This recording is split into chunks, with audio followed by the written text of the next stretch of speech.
चूड़ियाँ चूड़ियाँ लो जी चूड़ियाँ, रंग बिरंगी चूड़ियाँ, सुहागन वाली चूड़ियाँ। चिड़िया, क्या तुम्हारे पास 6 लाल और 6 हरी चूड़ियाँ हैं? हाँ गौरी बहन, मेरे पास हर रंग की चूड़ियाँ हैं। तो फिर मेरे पंखों में 6 लाल और 6 हरी चूड़ियाँ पहना दो।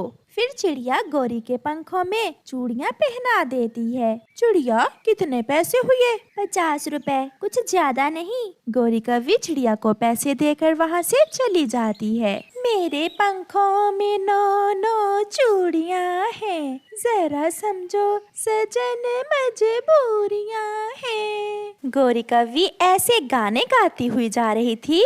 सामने से कबूतर दूसरी तरफ देखता हुआ आ रहा था। वो सीधा आकर गौरी कव्वी से टकरा जाता है। गौरी कव्वी गिर जाती है। वो पेड़ पर गिरती है और उसकी सारी चूड़ियाँ टूट जाती हैं। सॉरी गौरी कव्वी, सॉरी, मेरा ध्यान दूसरी तरफ था। सॉरी के बच्चे, मेरी सारी चूड़ियाँ तोड़ दी, और इतनी छोटी सी सॉरी से क्या तुम्हारी जान छूट जाएगी?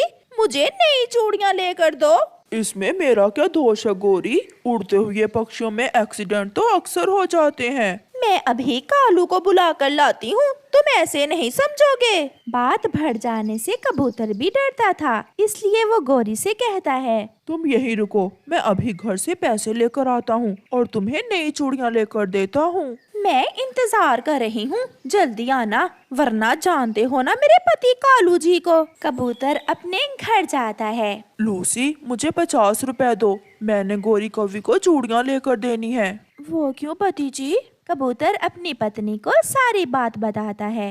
वो लड़ाई बढ़ा लेंगे, इसलिए 50-100 के लिए मैं उनसे लड़ना नहीं चाहता। फिर कबूतर अपने घर से 50 रुपए लेकर गौरी के पास जाता है। चलो गौरी, जल्दी चलो, कहाँ है चिड़िया? चिड़िया अपने घर के पास ही बैठी हुई है। कबूतर और गौरी कव्वी चिड़िया के पास जाते हैं। चिड़िया, इस गंदी आंखों वाले ने मुझसे एक्सीडेंट करके मेरी सारी चूड़ियाँ तोड़ दी हैं। मुझे नई चूड़ियाँ पहना दो। मगर गौरी, पैसे कौन देगा? यही देगा, और कौन देगा?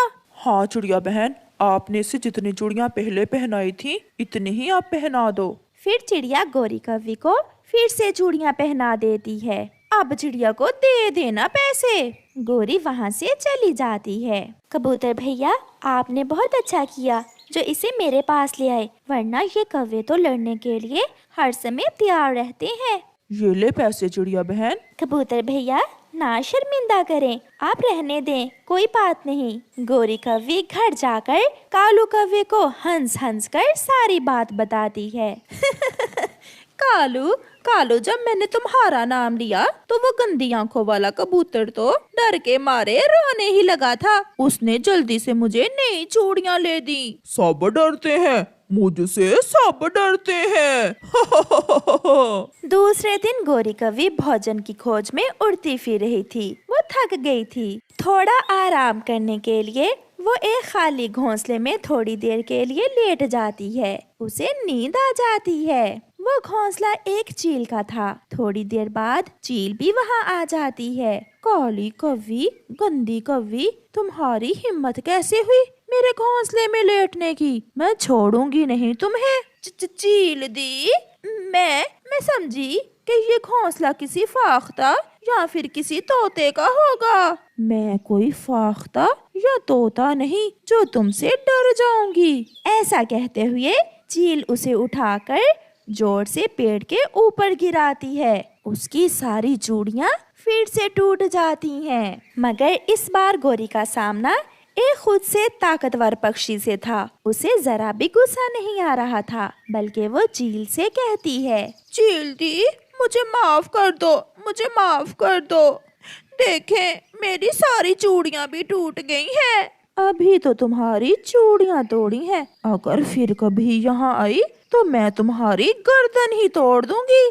गौरी दुम दबाकर वहाँ से भाग जाती है। जंगल में तो ऐसे ही होता है और हमारे समाज में भी ऐसे ही होता है। जब किसी कमजोर से कोई गलती हो जाए तो हमें उस पर बहुत गुस्सा आता है, और जब सामने वाला खुद से ताकतवर हो तो कभी गुस्से का एहसास ही नहीं होता। ये एक हकीकत है। प्यारे दोस्तों, इस कहानी को लाइक करना बिल्कुल मत भूलना। आपका धन्यवाद। ऊंचे पेड़ पर बैठी चिड़िया की बेटी गुड़िया अपने नानों का इंतजार कर रही थी। गुड़िया बेटी, अंदर आ जाओ, आपकी नानो अभी नहीं आएंगी। मम्मा, मैं दूर से ही नानो को देखकर घर ले आऊंगी। नानो मेरे लिए बेसन के लड्डू लेकर आएंगी। गुड़िया की नानो उड़ते उड़ते थक गई थी। वो एक जगह बैठ जाती है। थोड़ा आराम करके फिर से उड़ती हूँ। दूर एक कौवा पेड़ पर बैठा हुआ गुड़िया की नानो को देख रहा था। इस बुढ़िया के डिब्बे में क्या होगा?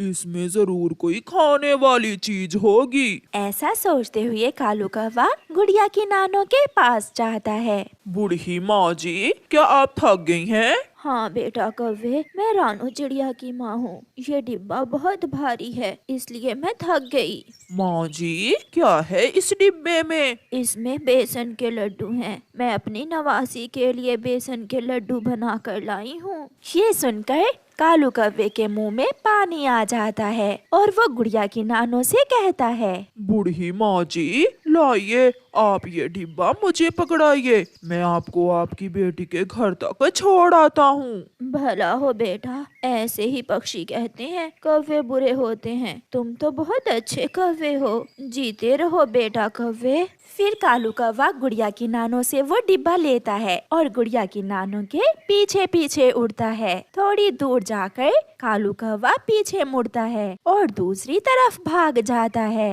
बेटा, वो सामने ही तो है मेरी बेटी का घर। मैं तो इस जंगल में बहुत देर से आती जाती हूँ। मैं अपनी बेटी से कहूँगी इस डिब्बे में से 2-4 लड्डू तुम्हें भी दे दे।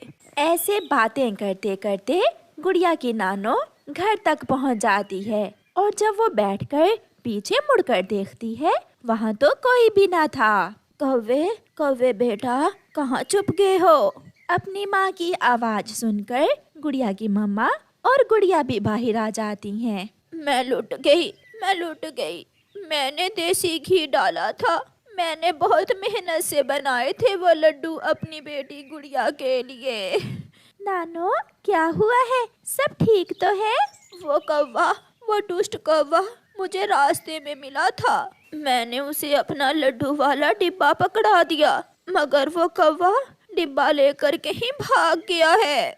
वो जरूर कालू कौवा होगा। माँ, वो कौवा तो बहुत बुरा है। वो हर समय दूसरों को चूना लगाने के चक्कर में रहता है। मैं छोड़ूंगी नहीं कालू अंकल को। उसने मेरी नानो को परेशान किया है। गुड़िया वहाँ से भागती है। वो जल्दी से अपनी दोस्त सुनीता के पास जाती है। दोस्त सुनीता, वो दुष्ट कौवा मेरी नानो का लड्डू वाला डिब्बा लेकर भाग गया है। उसे मजा चखाना होगा। इसका मतलब हमें मेरी सहेली मधु के पास जाना होगा। जल्दी चलो मेरे साथ। कहीं ऐसा न हो कि वो कौवा सारे ही लड्डू खा ले। बूढ़ी चिड़िया फंस गई। बूढ़ी चिड़िया जाल में फंस गई। यहाँ नहीं, मैं ये लड्डू थोड़ी और आगे जाकर झरने के पास जाकर खाऊंगा। कौवा आगे बढ़ता है। मधु सहेली, गुड़िया की नानो को कालू अंकल ने बहुत तंग किया है, बहुत परेशान किया है। कालू कौवे ने गुड़िया की नानो को। हुआ क्या है सुनीता? फिर गुड़िया मधु को पूरी बात बताती है। वो लड्डू मेरी नानो मेरे लिए बहुत मेहनत से बना कर लाई थी। फिर तो उस कालू के बच्चे को सजा मिलनी चाहिए। मैं अभी अपने परिवार को बुलाती हूँ। फिर मधु 2 बार सीटी बजाती है। कुछ ही लम्हों में वहाँ मधुमक्खियाँ ही मधुमक्खियाँ जमा हो जाती हैं। सब मेरे पीछे चलो, एक कौवे को सजा देनी है। मधुमक्खियों की सेना उड़ती है। कालू, तेरे भागे में ये लड्डू कहाँ थे? अगर तू इतना चालाक न होता। अब देखो तुम्हारे भाग्य में और क्या क्या है। कालू अंकल, भाग सकते हो तो भाग लो। क्या? मधुमक्खियों की सेना देखकर कालू भागता है। गुड़िया जल्दी से अपनी नानो का लड्डुओं वाला डिब्बा उठा लेती है और मधुमक्खियाँ कालू कौवे को काट काट कर काले से लाल कर देती हैं। गुड़िया और सोनीता की तो हंसी ही नहीं रुक रही थी। आज के बाद कालू अंकल किसी की नानों को तंग नहीं करेंगे। मैं नानों को जाकर बताऊंगी अच्छी सजा मिली है कालू अंकल को। फिर गुड़िया खुशी खुशी अपना लड्डुओं वाला डिब्बा लेकर घर चली जाती है और कालू कौवा पेड़ के नीचे लेटा हुआ हाय हाय कर रहा था। ऐसे कालू कौवे को बुरे काम की सजा मिलती है। प्यारे दोस्तों, कहानी को लाइक करना बिल्कुल मत भूलना।